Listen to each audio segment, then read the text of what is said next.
Événement ni ya Black Film Festival akaba ari edition ya kabiri tukaba twarigeze gukora première edition aho hari mu mwaka wa 2022 ikaba yabaye 6 mbere tukaba twanashimye yuko uyu mwaka muri Black Festival second edition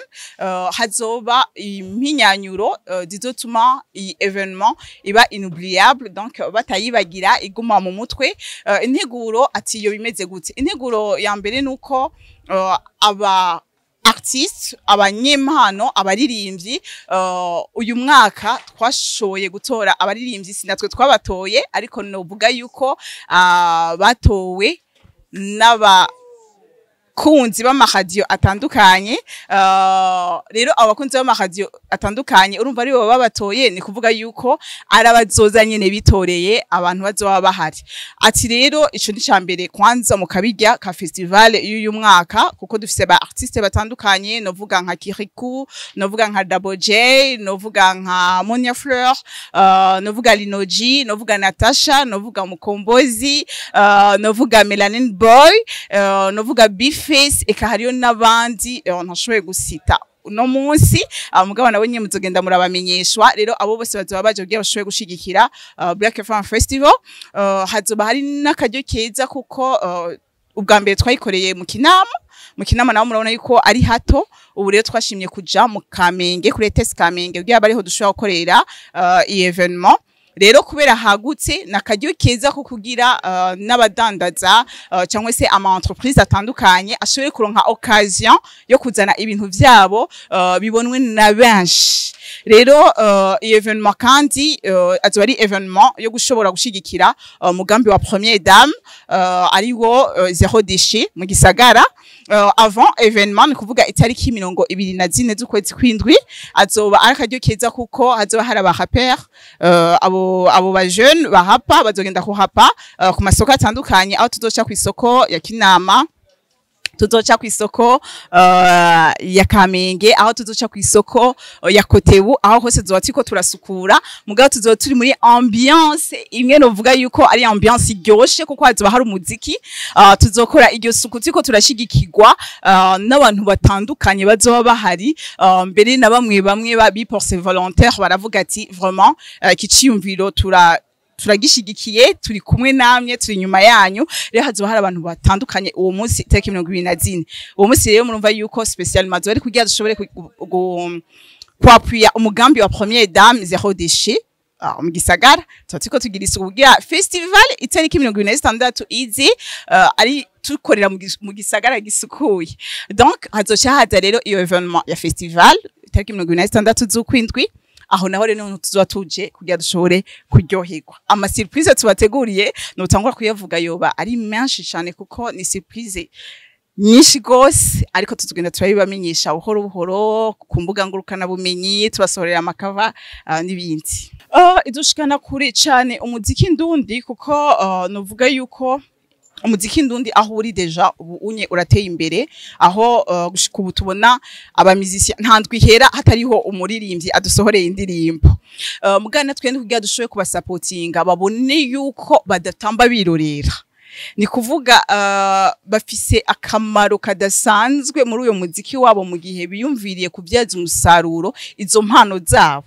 kuko impano mu bisanzwe niyikuzanira uburyo. Rero nibaza baga performinga hajya anye kuri Black Festival nubwo azo ari support kuri Black FM bazoba baje kugira hazoba hariyo n'ama entreprise atandukanye. Ayo entreprise atandukanye azoba ariko arababona ati uyu unye abafansi biwe kabisa basaze hashushe haki azobabona impact uwo mu musicien agira kuri public. Rero ico naco gituma yama banka mwizera, bituma yama entreprise amwizera, bituma yama ONG amwizera, hama gashobora kuba image entreprise yi cankwe akaba image ya ONG. Oya ntitwarobanuye habanamba kiretse yuko mu kugira dushobore kuzana aba star baje natanguye mvuga yuko arabanyagihugu bonyene babitoreye. Kubera iki ushobora kwibaza ati mbega abanyagihugu bose umwe wese yaritoreye? Habanamba mugabo ikintu kimwe twakoze twaciye ku radio atandukanye yo mu Gisagara ca Bujumbura mbese no hagati mu gihugu. Ayo ma radio aduha list y'abaririmbyi 10 bakunzwe gusumba abandi. Aba list donc radio yose yatanga liste y'abaririmbyi 10 comme ça twararavye umuririmbyi aguma garuka tukamuha izo chance aguma garuka tukabona ati uyu ni wabafana bashaka ko niko twagize selection y'abaririmbyi mugabo kitabujije yuko umuntu wese yumva akeneye kwerekana impano yiwe afise impano zitandukanye nukuri imiryango iruguruye kugira ashobore kuza kudushikira hama tumuha umwanya abazoza nabo batebeje bazi batwihanganire cyane kubera hari gihe abakunzi bose niba herera mu mubindi cyo yihangana hari ama bank atandukanye abafise nka projet ariko ara promotinga rero urumva aho uwo mwanya ko haba hari abantu benshi barayumva mu gihe duhaye occasion umwe muri abo muri iyo bank kugira bashobore kuvuga ivyo basanzwe bakora ni kuvuga batavyumvise ku radio batayibonye ku ma réseaux sociaux barakanyakeza kugira bashobore kubona mbega iyi bank cyangwa ise iyi entreprise iriko ikora ibiki hama uvuga ati ni exposition hazoba hari akanyama hazoba hariyo agafana hazoba hari iki ni kuvuga ahubwo hazoba akadiryo keza ko kugura apana ko exposa gusa ariko wewe nk'umunyamitaye cyangwa se umujene ufise ivyo kuri ikorera urazana izo mpuzu zawe washoboye gushona niki ukazexposa ngaho uyishimye akayigushorera donc ni occasion no kuba jeune kugira muri ayo matala y'aba artiste nabonye bashoboye guprofitiramo ni kuvuga nta wimiriwe uwo munsi wa festival kuko tuzoba turyohewe kandi ko turondera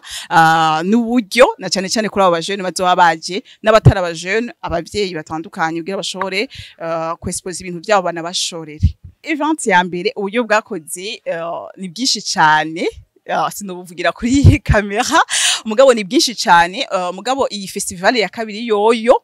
ugiye kuba bwinshi gusumba mutigute icambere murazi yuko ibintu kuri marché ntivyoroshe ibintu birazimvye kugira ushobore gufata iyo kamera kugira ushobore gufata ico kibanza kugira ushobore kugirane n'uburyo kandi butari bukenya rero ni kuvuga akabijya tubwe ntitwaravye amafaranga na cyane cyane yuko CEO nyini radio asanzwe abitahura kandi ku rugero rurenze ni kuvuga ntitwaravye uburyo ashiramo ahubwo yaravye ati mbega iyi festival ije kumaririki abarundi kuko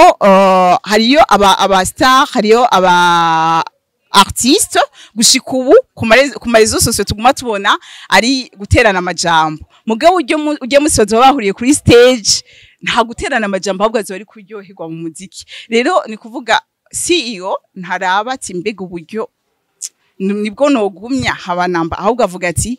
ubu buryo nubwo busohoka hari ico ugiye guhindurira umurundi azo ari kurujya munsi wa Black Festival aba ari ibintu vyiza cyane ihinduka rirahari kubera ni nkukomeje kubivuga yuko ari novuga kugira ushobore kubona abantu babiri badahujije ku marezo sociaux cyangwa se usanga abafans buyo bariko baterana amajambo n'abafans buyo ni kuvuga ku mbuga ngurukana bumenyi zabaye novuga yuko habaye terrain yo guterana amajambo kandi atari meza ngo kuko jewe ndimo ukumzi wa Sadbi ngo sinshobora gufana nka karorero sinshobora gufana Fizo mugabo urumva Fizo na Sadbi bahahuriye urumva yuko abo bafana baba obligé nabo nyene kuza hamwe kugira bashobore kugira ubumwe Monia Fleur akahahurira na Rinoji kandi hariko havugwa amajambo atandukanye urumva n'ubumwe rero niweze yuko akabijya nubwo bumwe dukeneye mu butandukaniro bwabo nubwo abafana uyu canke uyu unye mugabo bakaza bakumva yuko umuziki atari gushwana atari guharira cyangwa guterana amajambo atari meza ariko umuziki ariko kugira dushobore kuryoherwa reka nshimira abantu bose bariko barakurikirana ku ma televiziyo atandukanye bivanye niyo wahise uno munsi gukurikirana ariko ngenda bashimire kandi ngenda batumira muri Black Festival second edition ndababwiye ati azoba ari umwanya udasanzwe azoba ari ibihe bidasanzwe byo kuryoherwa na namwe azoba ari baba star mukunda turabona ko turi kumwe na televiziyo Tanganyika ndaho nyine n'ukuri bahaye kazi abantu mufise impano ni muze mushikire biro ya Black FM mushikire directeur wa festival azobakira kugira ashobore kubaha umwanya mugabo mumenye yuko hariho limit kandi n'abafise ama stand nabo nyene mushaka abafise ivyo bashobora gushaka ku ma stand turabahaye ikaze kugira mushobore kuzana ibintu vyanyu navyo nyene barabikeneye abazoba bari kuri Black FM Festival murakoze cyane ndabashimiye